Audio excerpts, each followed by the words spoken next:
Balerong Seri Sultan Melaka. Sultan berada di atas singgasana bersama Permaisuri Tunkudu dengan diapit oleh 2 orang dayang dan 2 orang pengawal Tun Ali, Temenggong, Syahbandar, dan Tun Hamzah duduk di tempat masing-masing. Masuk 2 orang utusan Siam dan menghadap Sultan. Salah seorang daripada mereka membaca perutusan dari Raja Siam dalam bahasanya dan seorang lagi menerjemahkannya dalam bahasa Melayu. Ampun Tuanku, Baginda Raja Besar memerintahkan Raja Melaka menghantar ke Siam sepucuk surat yang mengakui Raja Siam sebagai yang dipertuan. Selepas itu, Raja Melaka mestilah membayar ufti kepada Raja Siam 3 tahun sekali. Baginda mesti juga menghantar bunga emas dan bunga perak, timah dan minyak wangi. Sultan Melaka kelihatan kurang senang dengan perutusan yang didengar. Kami akan tunggu jawapan Tuanku untuk kami bawa balik ke Siam. Kedua-dua utusan Siam itu bangun dan memberikan tunduk hormat. Sultan mengangkat dan keduanya mengundur diri dan keluar. Raja Siam mahu kita mengakuinya sebagai yang dipertuan? Apa pandangan Datuk-Datuk Menteri sekalian? Ampun Tuanku, Batik rasa utusan Raja Siam ini bercampur rasa cemburunya pada kemakmuran Melaka. Jika kita menurut, tandanya seperti kita di bawah taklukannya. Raja Siam tidak berhak sekali-kali membuat keputusan sedemikian. Sultan memandang Tun Ali. Apa pandangan Datuk? Tun Ali tersenyum dan coba menampakkan kebijaksanaannya. Tuanku, Batik kurang bersetuju dengan pandangan Temenggung itu. Jika kita tidak tunaikan permintaan ini, tandanya kita mengundang peperangan dengan jiran yang kuasanya seperti Siam. Oh Tuanku, izinkan Patik berdatang sembah. Datuk Bendahara, adakah Datuk meragai dan tidak yakin dengan kekuatan Melaka sendiri? Adakah kita juga mahu menunduk seperti negeri-negeri Melayu yang lain yang telah dikuasai oleh Siam? Selama ini, Melaka bebas daripada sebaran jajahan. Benar juga kata-kata Datuk Temenggung. Bagaimana Datuk Bendahara? Tuanku, Batik tidak merendahkan kekuatan Melaka. Tetapi Siam adalah kuasa yang sudah begitu kuat dan besar. Jika tercetusnya pergaduhan akan merugikan kawasan perdagangan dan keamanan Melaka. Para pedagang akan takut kemari. Lagipun Tuanku, ufti sekadar bunga emas langsung tidak akan membebankan saudagar-saudagar dan orang-orang kaya di Melaka ini boleh membayarnya. Tuanku, memang benar mereka boleh membayarnya. Tetapi amatlah tidak adil membebankan perkara ini kepada para saudagar dan orang-orang kaya di Melaka, kecuali dalam keadaan yang memaksa. Temenggung mengangguk dan kemudian memandang Tun Hamzah. Tun Hamzah segera berdatang sembah. Tuanku, sembah durhaka Patik sembahkan. Patik tidak bersetuju dengan pendapat Datuk Bendahara. Patik tidak fikir Tuanku harus menghantar sepucuk surat untuk memperhambakan diri kepada Siam. Sebaliknya, marilah kita segera bersiap sedia mempertahankan diri dan maruah Melaka jika Raja Siam bertindak melakukan serangan. Pada kiraan Patik, waktu inilah baru kita patut meminta para saudagar dan orang-orang kaya Melaka memberi sumbangan untuk pertahanan Melaka. Dan kita minta juga bantuan jiran-jiran kita di sepanjang pantai, Tuanku. Bagaimana Datuk Temenggung? Patik bersetuju Tuanku. Tak patut kita mengikut perintah Siam ini. Lebih baik Melaka menanggung kekalahan dengan nama yang mulia daripada meletup seperti abdi kepada Raja Siam. Sultan berfikir seketika, kemudian bangun dan berjalan turun dari singgasana. Semua pembesar juga turut bangun. Datuk Bendahara, orang-orang besar sekalian, beta terima nasihat Datuk Temenggung dan Datuk Seri B jadi Raja Tun Hamzah. Siapkan satu jawapan kepada Raja Siam seperti yang telah dicadangkan itu. Datuk Temenggung, buat persiapan seberapa segera untuk mempertahankan Melaka. Kumpulkan orang-orang dari Kelang, Langat, Muar, Bentang, Pulau Tujuh, Daik dan tempat lain untuk membantu kita. Permaisuri bangun dan turun dari singgasana. Dayang dan pengawal mengiringi Sultan dan Permaisuri berangkat keluar dari Balerong Seri. Semua pembesar menyembah hormat. Temenggung, Syahbandar, dan Tun Hamzah berkumpul tanpa diikut serta oleh Tun Ali yang tinggal terus berdiri di arah belakang. Di halaman rumah penghulu Kelang. Orang-orang Kelang mengadakan majlis keramaian meraihkan perkawinan Tun Perak dengan Fatimah. Masuk seorang pemuda mencari seseorang. Dia mendekati Awang dan Awang menunjukkan ke arah Tun Perak. Pemuda segera mendekati Tun Perak dan berbisik sesuatu. Lagu dan tarian terhenti. Tun Perak membawa Fatima naik ke atas. Dia kemudian turun dan berdiri di tangga. Saudara-saudara sekalian, Sultan dan rakyat Melaka memerlukan pertolongan kita. Angkatan Siam akan menyerang Melaka. Hamba menyeru saudara-saudara sekalian yang muda dan gagah turut serta bersama hamba mempertahankan Melaka. Fatima mendengar dengan tenang apa yang diucapkan suaminya. Orang-orang Kelang berpandangan sesama sendiri. Tun Perak terhenti seketika dan kemudian menyambung. Hamba minta maaf kerana tugas hamba yang pertama sebagai penghulu terpaksa membawa saudara ke medan perang. Tapi yakinilah, demi masa depan keluarga kita, negeri dan bangsa, kita harus bersatu mempertahankan Melaka. Pemuda satu dan pemuda dua berpaling ke arah orang ramai. Adakah Tuan hamba semua setuju? Tun Perak tersenyum lebar. Fatima menampakkan rasa gusarnya. Orang ramai mula bubar dan akhirnya tinggal Tun Perak dan Fatima yang masih berdiri di beranda. Fatima turun perlahan-lahan. Betulkah Kanda akan pulang ke Melaka? Kanda akan ke Melaka dan bawa Dinda bersama. Dinda akan menyusahkan Kanda. Dinda anak desa. Dinda takut tidak dapat menyesuaikan diri dengan kaum keluarga Kanda di Melaka. Nanti Kanda yang merasa malu. Eloklah kalau Dinda tinggal di sini menunggu Kanda pulang. Kanda telah diajar sejak kecil erti kata setia sebagai perkara paling mulia dalam hidup kita. Kesetiaan kepada raja, kepada negara dan kepada keluarga. Bagi Kanda, kesetiaan kepada keluarga bermula dengan kesetiaan kepada isteri Kanda sendiri. Kemanapun Kanda pergi, Dinda akan tetap di samping Kanda. Fatima merenung suaminya dan kemudian berpaling menyembunyikan rasa malunya. Muzik bergema dan Fatima berpaling semula ke arah suaminya dan menyanyi janji. Kawasan lapang berbukit bukau. Suasana bertukar dari malam ke pagi. Pahlawan-pahlawan Kelang masuk bersama istri dan anak-anak membawa harta benda. Pahlawan Kelang dan keluarga berjalan dengan diketuai Tun Perak dan Fatima. Mereka melangkah semakin jauh. Kubu pertahanan Melaka. Pahlawan-pahlawan Melaka sedang mengawal di hadapan kubu. Masuk barisan pahlawan Siam menyerang. Terjadi peperangan dalam gerak silat. Dari atas kubu muncul Tun Perak, Tun Hamzah dan lain-lain pahlawan Kelang dan Melaka membuka langkah silat. Berlaku lagi peperangan. Tun Perak dan pahlawan-pahlawan turun dari kubu dan keluar ke hadapan membantu. Akhirnya pahlawan-pahlawan Siam diusir keluar. Balairong Seri Sultan Melaka. Sultan Melaka sedang dihadap oleh pembesar-pembesar termasuk Tun Perak. Tuanku, orang-orang kita masih bertahan. Semangat mereka masih kental. Serangan Siam dapat dipatahkan. Mereka berundur ke darat. Beta kagum dengan kesungguhan dan keberanian saudara-saudara kita dari Kelang di bawah pimpinan penghulunya Tun Perak. Dari apa yang beta dengar, orang-orang Kelang membawa anak isteri mereka.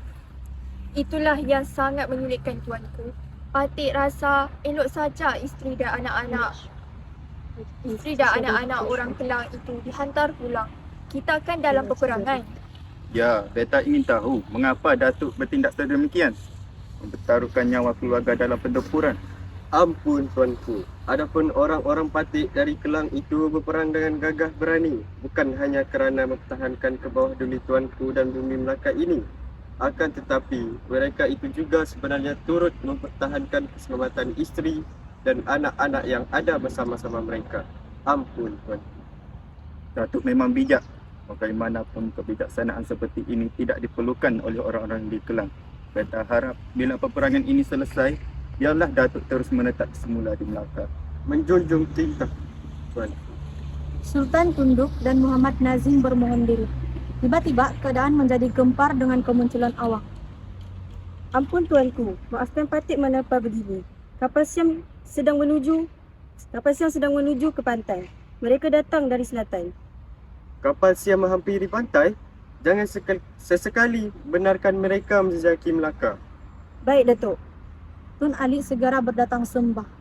Tuanku, Patik rasa kedatangan Angkatan Siam kali ini tentunya lebih besar. Ada baiknya jika tuanku sekeluarga berpindah ke ruang istana yang lebih kukuh dan selamat. Tun Perak pula segera berdatang sembah. Ampun tuanku, Patik dan seluruh pahlawan Melaka memang telah menduga Angkatan Siam itu akan menyerang lagi. Rakyat Melaka masih tetap tidak meninggalkan kubu dan benteng pertahanan. Daripada tuanku berangkat dan bersembunyi diri, Patik rasa elok kiranya tuanku mencemaduli menjenguk kubu-kubu pertahanan kita. Kehadiran tuanku akan menaikkan semangat pahlawan-pahlawan Melaka. Ampun tuanku, jika tuanku bersetuju dengan cadangan Datuk Paduka Raja itu, Patik akan aturkan persiapan. Jangan sekali-kali membahayakan Duli, tuanku. Tidak mengapa, dia tak akan bertemu pahlawan-pahlawan kita. Sultan berjalan masuk ke ruang dalam istana. Tun Perak dan Datuk Temenggung beredar diikuti Awang, tinggal Tun Ali sendirian. Terjadi pergaduhan dalam gerak tali silat antara pengikut-pengikut Tun Perak yang diketuai oleh Husin dan pengikut-pengikut Tun Ali yang diketuai oleh Ishak. Mereka berhunus senjata. Muncul Tun Hamzah yang terkejut melihat apa yang berlaku. Hentikan! Sudah! Cuba lihat dengan siapa yang kamu bertarung. Lihat, benteng kota dikawal supaya musuh tidak menghancurkan Melaka. Ini sesama kita pula yang bersabung nyawa. Menegakkan apa? Tun Perak atau Tun Ali semangat Melaka juga mereka. Jangan kotorkan semangat itu dengan rasa iri dan hasad kamu. Ini bukanlah cara yang Paduka Raja atau Bendahara inginkan. Hentikan semuanya. Ishak masih tidak berpuas hati tetapi terpaksa akur dengan kata-kata Tun Hamzah kerana menghormatinya. Dia berlalu pergi diikuti oleh pengikut-pengikutnya. Husin dan Ismail juga masih berang. Tun Hamzah coba menenangkan mereka. Balerong Seri Sultan Melaka. Sultan termenung di hadapan permaisurinya Tun Kudu. Anda tidak mengerti mengapa tiba-tiba saja rakyat Melaka terbahagi dua. Selama ini tidak pernah berlaku begini. Karena sendiri aku rasa penasaran. Orang senang Bendahara Tun Ali pada Adilah Tun Perak sudah lama. Manakala orang-orang Melaka pula lebih senang dengan cara Adilah Tun Perak dari Bendahara. Mungkin itulah puncanya. Cuba anda tanya pandangan Datuk Seri Pijadi Raja Tun Hamzah apabila kemarin. Seketika kemudian Tun Hamzah masuk menghadap. Beta dengar telah berlaku sekali lagi pergaduhan. Datuk, perkara ini tidak boleh dibiarkan. Jikalau demikian, binasalah negeri ini. Orang besar tiada muafakat sesama orang besar. Apa mereka yang mahu? Tuanku, sejak kematian Bendahara Seri Wak Raja dan Tun Ali menjadi bendahara, rakyat Melaka telah berpecah dua. Pengikut Tun Ali dan Tun Perak. Pengikut-pengikut Tun Perak tidak senang dengan cara dan gaya Tun Ali. Mereka mahukan Paduka Raja Tun Perak sebagai bendahara. Bukan sahaja kerana Tun Perak anak kepada Bendahara Seri Wak Raja, tetapi juga kerana kelebihan-kelebihan yang telah ditunjukkan semasa Melaka menewaskan Agan Asia. Kepimpinan Tun Perak telah sedia terbukti, tuanku. Sultan menghadap permaisurinya Tun Kudu yang tersenyum dan menundukkan kepala mengiyakan sangkaannya. Ya, mungkin benar. Tapi Tun Ali telah lama berimak kepada rajanya. Sukar hendak menyingkirkan dia. Barangkali tuanku boleh memberikan beliau jawatan lain. Beta boleh jadikan dia penghulu berdahara. Tapi sebelum itu, bolehkah Datuk berikan jalan bagaimana dia boleh dipujuk supaya melepaskan kuasanya dengan tidak dipaksa? Tuanku, jika isteri Tun Ali masih hidup, Patik boleh juga cuba-cuba memujuknya. Dia ibu saudara pada Paduka Raja Tun Perak dan tuanku permaisuri sendiri. Tapi dia telah meninggal dunia beberapa bulan yang lalu. Sultan tersenyum seperti mendapat ilham daripada kata-kata Tun Hamzah. Ketika kemudian Tun Ali masuk menghadap. Tuanku memanggil Patik menghadap. Sejak dulu, Patik sudah begitu banyak pengalaman dan ilmu akan segala hal. Sejarah Melaka juga berada di dalam genggaman Datuk. Tetapi, beta boleh faham bahawa segala kelebihan zahir ini tetap tidak dapat mengisi rasa sunyi dalam hati Datuk sebagai manusia yang memerlukan teman dan kasih sayang. Tun Ali hanya berdiam diri. Sudahkah Datuk terfikir untuk beristeri lagi? Jikalau dengan restu dan anugerah dulu yang dipertuan, Patik terima. Mahukah Datuk akan Tun Bulan, anak orang kaya hitam? Tun Ali tetap berdiam diri. Adakah Tun Ratna Sandari, sepupu saudara kepada Datuk Seri Pijadi Raja Tun Hamzah? Ampun tuanku. Patik. Bagaimana dengan Tun Kumalu, sepupu permaisuri Beta Tun Kudu? Tun Ali masih tidak menunjukkan tanda setuju. Tentu ada sekuntum mawar di istana ini yang menambat hati Datuk. Katakanlah. Ketika ini, Tun Kudu melangkah masuk dan mahu menyatakan sesuatu kepada Sultan, tetapi terhenti. Tun Ali memandang tepat ke arah Tun Kudu. Tun Kudu kehairanan sambil berlalu keluar. Ampunkan Patik, tuanku. Sekiranya kata-kata Patik ini akan membuatkan tuanku murka. Tetapi Jika tuanku memberi Patik seorang isteri seperti Tun Kudu, barulah Patik sukacita menerimanya. Sultan gugup dan tergaman. Tun Ali yang penuh muslihat itu mengerling ke arah Sultan dan menyambung bicaranya. Jika tidak, tuanku, biarlah Patik hidup sendiri. Mungkin rasa tanggungjawab Patik yang akan berterusan terhadap pemerintahan Melaka akan menolong Patik melupakan kehilangan ini. Ternyata ini hajat jika dikabulkan, batin Datuk terubat. Sekretar Zahir akan terlerai. Penjanjikah Datuk? Tun Ali hanya mengangguk sambil tersenyum sinis. Sultan cuba sedaya upaya mungkin menyembunyikan kegugupannya. Tun Ali mendekati Sultan dan mahu mencium tangan Sultan, tetapi segera ditarik oleh Baginda.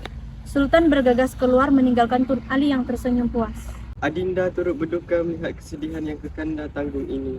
Adinda dan sekenal rakyat mestilah tahu bahawa Kanda faham apa yang menyebabkan Adinda mengakhiri perkahwinan ini. Baginda melakukannya dengan hati yang berat semata-mata untuk kepentingan Melaka. Baginda memaksa diri mencari jalan untuk memuaskan hati Tun Ali. Tiada siapa yang boleh memaksaku Kanda berkahwin dengan Tun Ali. Kerelaan ini tulus dari hati Kanda.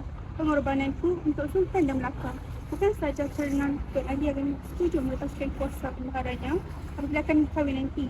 Bukan juga kerana Adinda Perak akan menjadi bendahara yang lebih bijak darinya.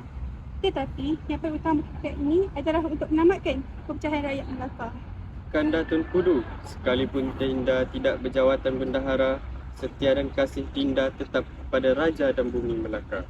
Dinda adalah orang yang selayaknya menjadi bendahara. Raja dan rakyat Melaka perlukan kepentingan Dinda. Yang penting, pada Dinda rakyat Melaka perlu bersatu semula. Tapi Dinda kesal, dalam melakukan usaha ini, Kakanda pula yang menjadi mangsa. Adinda Perak, ini pengorbanan suciku untuk Raja dan rakyat Melaka. Ingatkah Dinda pada masa ayahanda, kita telah diwariskan untuk menjaga kehormatan Raja dan melindungi kedaulatan Melaka. Adinda dengan kewajipanmu, Kanda pula tahu akan kewajipan Kanda. Tun Kudu melangkah keluar bersama Fatimah, meninggalkan Tun Perak sendirian. Halaman rumah bendahara. Suatu keramaian berlangsung. Muncul Tun Ali bersama Tun Kudu diikuti pengikut-pengikut. Tun Perak menyambut kehadiran Tun Ali dan Tun Kudu. Pengikut kedua-dua pihak juga bersalaman dan berpelukan. Datuk Temenggong muncul ke hadapan dan bertepuk tangan meminta hadirin diam. Beberapa hari lalu, kita bergembira meraihkan Tun Ali dan Tun Kudu yang telah selamat di ijab kabutan. Hari ini, kita bersama-sama pengantin baru ini merayakan pula pelantikan anak Tun Perak yang telah menerima perkenan ke bawah duri tuanku, dilantik sebagai bendahara menggantikan Tun Ali. Hadirin bertepuk. Tun Ali sekali lagi bersalaman dan berpelukan dengan Tun Perak. Hari ini, seluruh rakyat Melaka kembali bersatu. Tiada lagi sengketa sesama sendiri. Kita rayakan penyatuan ini bersama. Di halaman rumah bendahara, kelihatan Husein, Dolah, dan Ismail mengajar Tun Besar bermain sepak raga bulatan. Tun Besar melangkah masuk. Raja Muhammad memandang Tun Besar dan melompat turun dari kudanya. Suasana menjadi tegang. Raja Muhammad meminta Ishak mengambil bola raga. Dengan bola raga di tangannya, dia memanggil Tun Besar mendekatinya. Bola itu diacahkan untuk diberikan kepada Tun Besar, tetapi bila Tun Besar mahu mengambilnya, Raja Muhammad mencampakkan ke belakang. Tun Besar ditariknya dan sepantas kilat Raja Muhammad membenamkan kerisnya ke perut Tun Besar. Tun Perak muncul cemas bersama Husein. Sarungkan kembali senjata kamu. Jangan kalian cuba menggunakan langkah durhaka. Tun Perak merapati Tun Besar dan memeluk erat tubuh anaknya. Awang menepi dan memandang Tun Perak penuh keharuan. Tun Perak mencium dahi Tun Besar. Fatimah pula muncul sambil kecemasan memanggil-manggil nama Tun Besar. Dia terkejut melihat Tun Besar yang kaku dalam dakapan Tun Perak. Kenapa anak kita, Kanda? Tun Perak melepaskan mayat Tun Besar. Tun Perak melepaskan mayat Tun Besar yang segera dirangkum oleh ibunya Fatimah. Tun Besar. Dengar kamu semua, jangan sesekali kamu durhaka. Tapi ingat, kita tidak akan bertuankan anak raja yang seorang ini. Apa yang anak dan telah lakukan? Sultan cuba menenangkan dirinya, tetapi bila terpandang wajah putranya yang selamba, dia menjadi geram, murka, dan kesal. Kalaulah anak anda ini orang lain, anak anda tidak akan berada di sini sekarang. Masuk Tun Hamzah. Tuanku, Datuk Bendahara ada di luar balai. Beliau mohon kebenaran untuk masuk menghadap. Bendahara Tun Perak, anak anda, segera anak anda tinggalkan. Terdengar sayup suara rakyat Melaka melangkan nama Tun Perak, Sultan dan Raja Muhammad. Cuba dengar itu, Tun Perak datang dengan rakyat Melaka.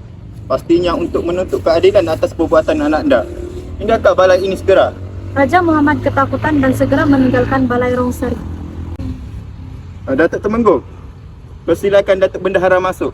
Baginda menenung cincin di jari dan memandang ke arah Tun Perak. Cincin itu ditinggalkan dari jarinya dan mendekati semula Tun Perak. Ini cincin kepunyaan ayahanda dan nenda beta. Beta berikan pada Datuk. Mulai saat ini, Datuk hendak pula memakainya dan diturunkan kepada anak cucu Datuk. Ia akan mengingatkan kita dan rakyat jelata akan betapa kukuh dan luhurnya persahabatan kita dan kepercayaan antara kita dan keluarga. Tun Perak menyambut pemberian Sultan. Cincin itu disarungkan ke jarinya. Kemudian Tun Perak melutut semula mengangkat sembah, bersalam dan mencium tangan Sultan. Sultan mengangkat Tun Perak untuk berdiri semula. Baginda mengambil keris Tun Perak daripada Temenggung dan menyerahkannya semula kepada Tun Perak. Tuanku, Patik akan sentiasa memegang teguh janji yang telah sama-sama kita pelihara sejak turun-temurun. Kesetiaan Patik tidak akan berbelah bagi kepada tuanku. Sultan memegang erat tangan Tun Perak. Anak anda kita yang memungkiri janji itulah telah kita keluarkan dari bumi Melaka. Beta tetap berpegang pada janji. Rakyat Melaka tak akan bertuakannya. Menjunjung kasih, Tuan.